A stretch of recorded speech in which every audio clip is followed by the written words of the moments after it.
400 billion dollar की बात होती है, वो भी नेक्स्ट 25 ईयर्स में। और आज के समय में तो एक साल ही बड़ा इंपॉर्टेंट होता है। 25 ईयर्स का क्या पता क्या दुनिया की शक्ल बनेगी। और वो 400 बिलियन डॉलर भी चीन के जो इन्वेस्टमेंट होगी वो इनफैक्ट चाइना का ही, वो सॉरी ईरान का ही पैसा होगा, जो ईरान के ही ऊपर कर्जे के तौर पर चढ़ जाएगा। और इस बात को ऑफ कोर्स ईरानी समझते हैं, मगर उनके पास ऑप्शन कोई नहीं है, और इसीलिए वो इस पे ऑप्शन पे चल रहे हैं। इमरान खान और पाकिस्तान भी मेरी इंफॉर्मेशन के मुताबिक मेजर साहब वो भी इस रियलिटी को समझते हैं, लेकिन उन्होंने भी कोई ऑप्शन अपने पास नहीं रखी हुई अनफॉर्चुनेटली। धीरे धीरे बाजवा कोशिश कर रहे हैं कि भाई मैं अमेरिकन या वेस्टर्न ब्लॉक से बाहर ना निकलूं, लेकिन वो हरकतें ऐसी हैं इस्टेब्लिशमेंट की भी और पॉलिटिकल एलीट की भी कि बहुत मुश्किल है अब ट्रस्ट गेन करना वेस्टर्न वर्ल्ड का, क्योंकि वो इनफैक्ट वो एक्शन नहीं कर रहे। आप समझते हैं कि अगर ये अपने आप को चेंज करें, अगर हम प्रिसाइजली पाकिस्तान की बात करें और वाकई चेंज करें, तो भारत और वेस्टर्न वर्ल्ड का ट्रस्ट गेन कर सकते हैं? सर बड़ा मुश्किल है। देखिए मैं एक बात बताता हूँ, एक छोटा सा एग्जांपल देता हूँ। जब पाकिस्तान बना था 14 अगस्त 1947 को सर, तो एक बॉम्बे में जिन्ना हाउस करके है सर, जो मोहम्मद अली जिन्ना की प्रॉपर्टी है। उन्होंने वो बेची नहीं, और मरते दम तक उन्होंने नहीं बेची, क्योंकि कहीं ना कहीं जो उनके मन में ये बात थी, even he believed that Pakistan is a temporary construct. वो बन गया अचानक तुक्के में, उसको ही बिलीव्ड पाकिस्तान। लॉट ऑफ जो पाकिस्तान के अशराफिया हैं सर, वो आज भी बिलीव करते हैं कि Pakistan is a temporary construct. मुंह पे नहीं बोलते, लेकिन उनकी हरकतें ऐसी हैं। देखिए मैं आपको बताता हूं, इनके जो बड़े बड़े मिनिस्टर्स हैं, राइट, इनकी इन्वेस्टमेंट्स बाहर हैं सर, इनके डुअल पासपोर्ट हैं, इनका national security adviser American citizen है सर, ठीक है, इनके सारे बच्चे बाहर हैं, इनकी सारे एसेट्स बाहर हैं।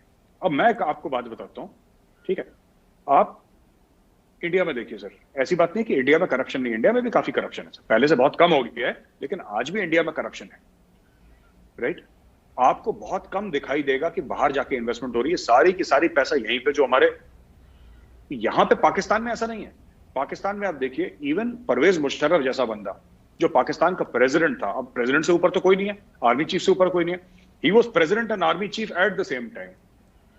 उसके दुबई में पेंट हाउसेज हैं सर, उसकी लंदन में प्रॉपर्टीज हैं।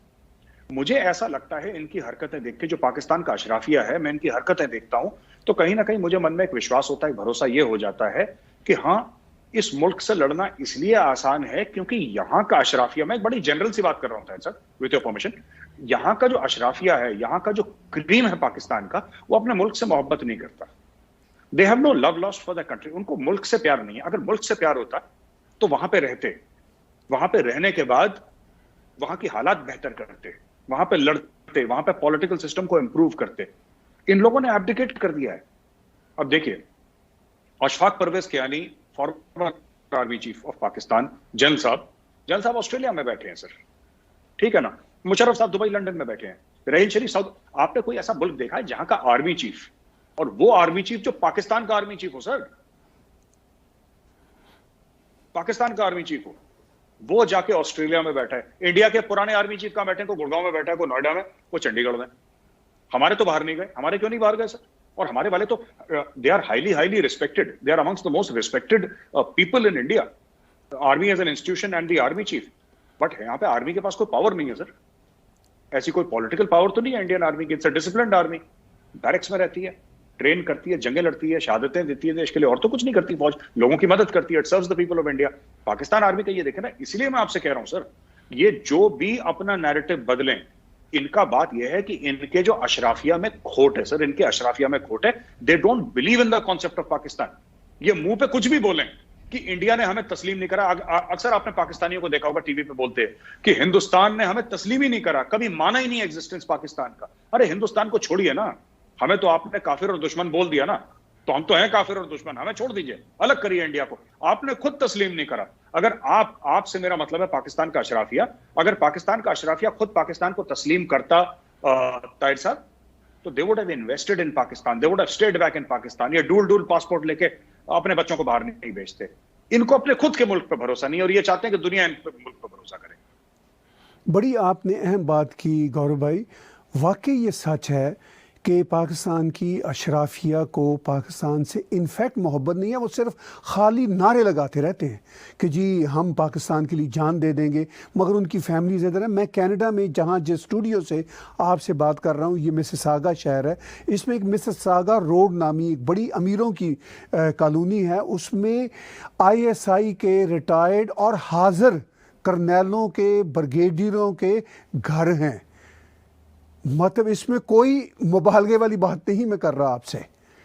यहाँ पर Pakistan armed forces association of Canada बनी हुई है, registered armed Pakistan armed forces of Canada बनी हुई है यहाँ कनाडा। मैं उनसे कहता हूँ आपका यहाँ पे बनाने का क्या मकसद है?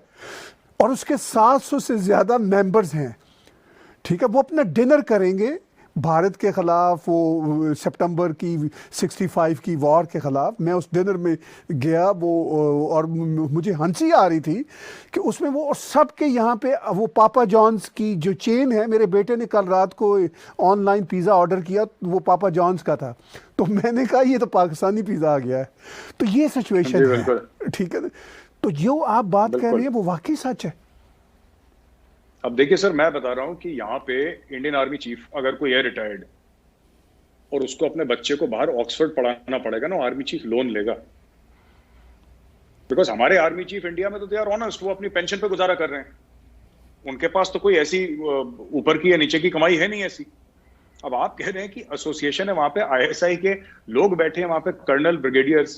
कर्नल की सैलरी कितनी होती है सर कि वो कनाडा की सिटीजनशिप ले ले? आप देखिए ना, जहां पे लोगों ने एन मास अपने देश को, वही जो मैंने पहले बात बताई थी सर, वही इन लोगों ने कर रखा है। वही पायलट है पाकिस्तानी आर्मी के ऑफिसर्स को और पाकिस्तानी अशराफा को। समझिए कि पाकिस्तानी बहुत बड़ा प्लेन है और उनका अशराफिया पायलट्स हैं और आवाम पीछे बैठा हुआ है, आवाम पैसेंजर है सर। इन लोगों ने पैराशूट लगाया, कोई दुबई में कूद गया, कोई कनाडा में कूद गया, अमेरिका में, ऑस्ट्रेलिया में, न्यूजीलैंड में, यूके में, यूरोप के दीगर मुल्कों में कूद गए पैराशूट लेके, और प्लेन अभी उड़ रहा है सर। जब तक तेल है तब तक वो प्लेन उड़ेगा। One day that plane will crash. मुझे तो ये समझ में नहीं आ रहा सर कि how can a Pakistani army chief is itself an, Pakistani army institution है, पाकिस्तानी आर्मी चीफ अपने आप में इंस्टीट्यूशन है, वो जाके सऊदी अरेबिया में नौकरी कर रहा है सर। इट इज अनथिंकेबल कि इंडिया का आर्मी चीफ कहीं पे नौकरी करे, कहीं बाहर। It's unthinkable. I mean, he could be on the board of directors of several companies, और होते भी हैं, वो अच्छी बात है। He can be the governor somewhere, he can be the ambassador, वो अलग चीज है सर। बट कोई जॉब कर रहा है बाहर जाके सर, ये तो वो तो है कि दुबई गए थे नौकरी पकड़ ली, ये तो वो वाली चीज है। तो दिस इज, मुझे नहीं समझ में आता सर कि ये फिर अपने कहते हैं कि अब हम क्या कहते हैं कि वी लव आवर कंट्री, मोहब्बुल वतन है सब लोग। अब कैसे मोहब्बुल वतन है मुझे नहीं समझ में आता sir. They have abdicated their country, they have completely abdicated their responsibilities. मैं आपको एक और वाकया इनकी मोहब्बुल वतनी का सुनाता हूँ, चूँकि बात इस तरह चल रही है। तो एक पाकिस्तान के रिटायर्ड तो नहीं, उस वक्त हाजिर ही थे, 10 साल पहले मुझे मिले, वो ISI के कर्नल थे। तो मुझसे गिला करने लगे, किसी महफिल में मिले, कहने लगे जी कि ये, मैंने कहा आप क्यों इधर रह रहे हैं? कहने लगे यार, और मेरे वो वाकिफ़कार भी थे पीछे से, मेरे उनका भाई मेरा क्लास फेलो था। तो मैंने कहा आप यहाँ क्यों रह रहे हैं? कहने लगे नहीं मैं तो आता जाता रहता हूँ, बच्चों को इधर छोड़ा हुआ है। मैंने कहा बच्चों को क्यों इधर छोड़ा हुआ है? कहने लगे यार बच्चों को अगर पाकिस्तान में किसी ने किडनैप कर लिया तो 2 करोड़ रुपए वो तवान के मांग लेगा। तो मैंने कहा अगर आपका ये हाल है तो फिर आम जनता बेचारी का क्या हाल होगा?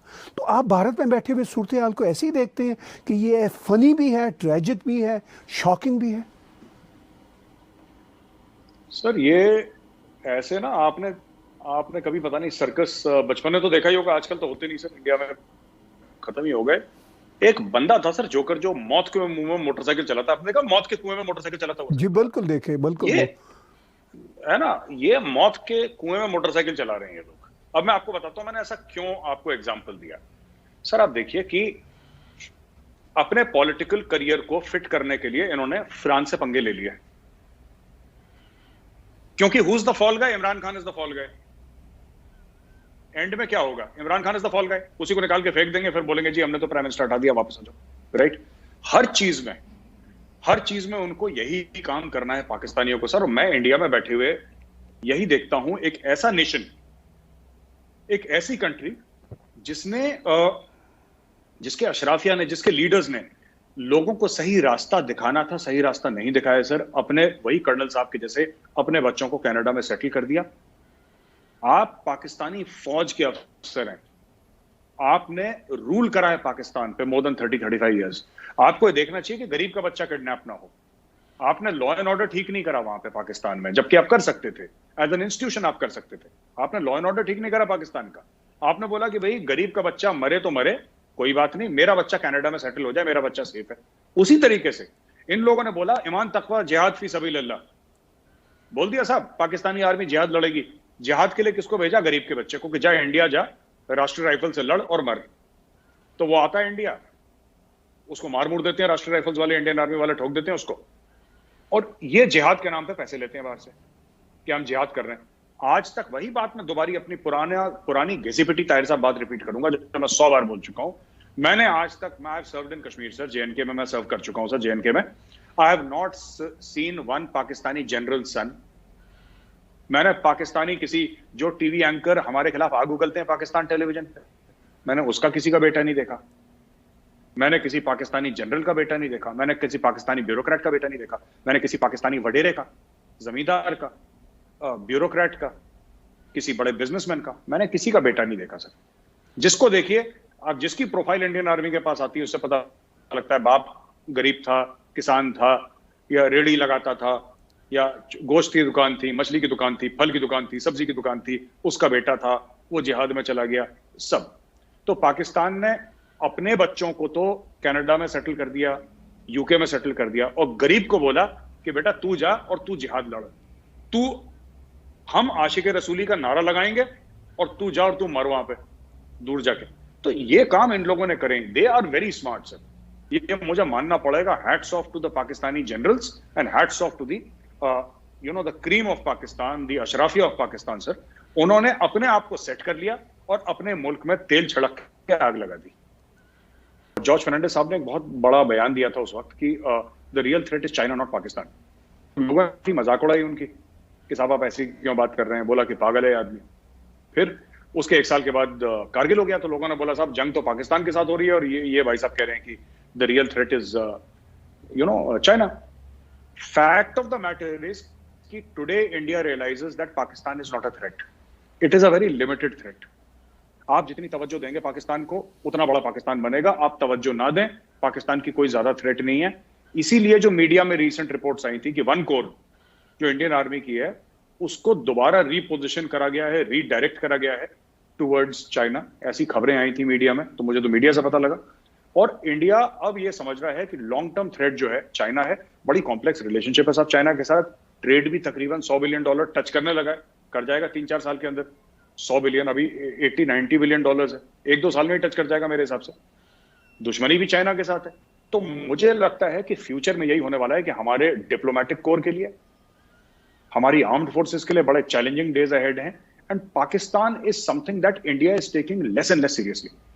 ये मैंने देखा यहाँ पे जो बड़े बड़े एनालिस्ट हैं, जो जनरल्स हैं, डिप्लोमेट्स हैं, now they are saying that keep an eye on Pakistan, keep an eye on Pakistan. ऐसी बात नहीं कि पाकिस्तान को नजरअंदाज कर रहे हैं, ऐसा बिल्कुल भी नहीं है। एटमी मुल्क है, नजरअंदाज नहीं कर सकते, but keep an eye on Pakistan, but focus on energy on China. ये पाकिस्तान के साथ ज्यादा उलझने की जरूरत नहीं है, बिकॉज इसके पीछे बड़ा इंटरेस्टिंग कारण है। और मैं इसके ऊपर एक लिखने भी लगा हूं आर्टिकल, मैं आपके साथ शेयर करूंगा व्हाट्सएप टू यू, कि कह रहे हैं कि जो पाकिस्तान का जो कश्मीर ऑब्सेशन है वो इंडिया के लिए बड़ा हेल्दी है, क्योंकि पाकिस्तान का कश्मीर ऑब्सेशन पाकिस्तान को सिंक कर रहा है।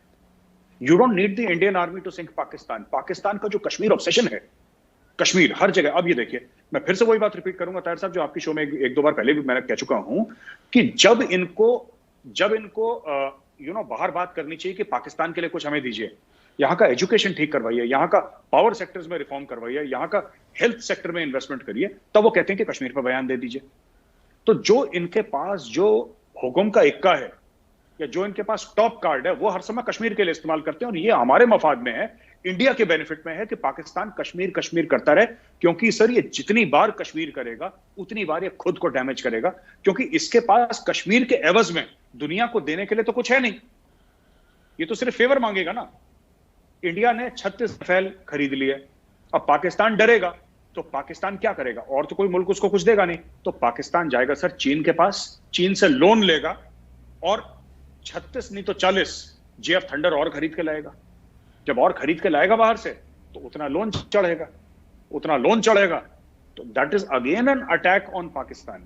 सो पाकिस्तान इज अटैकिंग इटसेल्फ। इसमें ऐसा नहीं कि इंडिया अटैक कर रही है, पाकिस्तान अपनी इनसिक्योरिटी की वजह से कश्मीर भी पड़ेगा और खुद के पैर पाकिस्तान खुद काट रहे हैं। तो हमारे लिए अच्छा है कि कश्मीर करता रहे आगे। लेकिन बात से बात निकलती है, मैं आखिर में फिर पूछना चाहूंगा कि क्या चीन पाकिस्तान को इस्तेमाल नहीं कर सकता भारत के खिलाफ? सर चीन तो कर ही रहा है, काफी सालों से इस्तेमाल कर रहा है ना। अगर आप मैप देखिए, अगर आप नक्शा देखिए भारत का, जो हमारी सारी लड़ाइयां हैं वो तो हमारी नॉर्थ और ईस्ट फेसिंग है, वेस्ट फेसिंग है हमारी लड़ाइयां। जबकि असली गेम तो ओशंस में हो रहा है। अब लोग इंडो पैसिफिक की बात कर रहे हैं। सर नहीं, बात तो बहुत पहले से कर रहे थे, लेकिन आप थोड़ा सा जैसे मुंह में ठंडा पानी मारते हैं ना, मुंह पर ठंडा पानी आ गया उनके कि अरे यहाँ पे गेम चल रहा है। हमारा 47-48 की लड़ाई कश्मीर में हुई थी सर। 65 की लड़ाई हमारी राजस्थान से लेकर पंजाब से लेकर हमारी जम्मू साइड में भी, अखनूर तक भी हुई थी। 71 की लड़ाई हमारी ईस्ट में तो हुई, हमारी वेस्ट में भी हुई, हमारी नॉर्थ में भी हुई। हमारी 1999 की जो जंग हुई थी हमारी कारगिल में हुई, जो कि लद्दाख में है। तो आप अगर इंडिया का थिएटर या स्पेक्ट्रम ऑफ ऑपरेशंस देखेंगे, जो वॉर में हुआ था वो सब ऊपर हुआ है। फिर मैं आपको बताता हूं, जो हमारी टेररिज्म पंजाब में हुआ, पंजाब वेस्ट की ओर है, कश्मीर ऊपर है, it's towards the north of India. तो और जो इंसर्जेंसीज हमारी ईस्ट की तरफ है, नागालैंड, मिजोरम, मणिपुर, मिजोरम की तो बहुत पहले बंद हो गई, खैर ये सब हमारी ईस्ट है। तो यानी कि हमारा हर समय फोकस इस तरीके से हमारे लिए प्रॉब्लम खड़ी करी गई कि हमारा फोकस हर समय ऊपर रहा, नीचे हम लोगों ने नहीं देखा। हमने नेवी पे जितनी तवज्जो देनी चाहिए थी, मैं खुद सेल्फ एडमिटली बता रहा हूं, खुद मान रहा हूं कसूर हमारा है, हमने कभी नेवी, अब इंडिया को समझ में आ रहा है कि जो खेल है वो नेवी का है। तो ये जो आप कह रहे हैं ना कि क्या चाइना पाकिस्तान की मदद से इंडिया को, वो तो कर ही रहा है। पाकिस्तान को उन्होंने कुछ पैसे दिए, पाकिस्तान ने गेम शुरू कर दिया। पाकिस्तान ने क्यों पाल रखे हैं इतने टेररिस्ट? इसीलिए पाल रखे हैं, चाइना उनको बोलता है पाकिस्तान। लेकिन अब ये धीरे धीरे बहुत महंगा पड़ रहा है पाकिस्तान के लिए। पाकिस्तानी जनरल्स को, ये जो कमर जावेद बाजवा साहब का जो बयान आया था ना रावलपिंडी से कि we should work for peace and all that, ये चीखें क्यों निकली हैं पाकिस्तान की? सर ये पाकिस्तान की चीखें इसलिए निकली हैं क्योंकि जो पूरा स्ट्रक्चर है, जिनके ऊपर इनके ये 100 एकड़ के जो इनके फार्म हाउसेज हैं, ये स्ट्रक्चर अब डगमगाने लगा है। It is not financially tenable, ये this ground is not tenable any longer. तो इसलिए ये लोग पीस की मांग कर रहे हैं, और मुझे नहीं लगता कि अब ज्यादा देर तक वो पाकिस्तान का फायदा उठाएगा इंडिया के खिलाफ, नो डाउट, बट वो चीज और कम होती चली दिख रही है मुझे सर।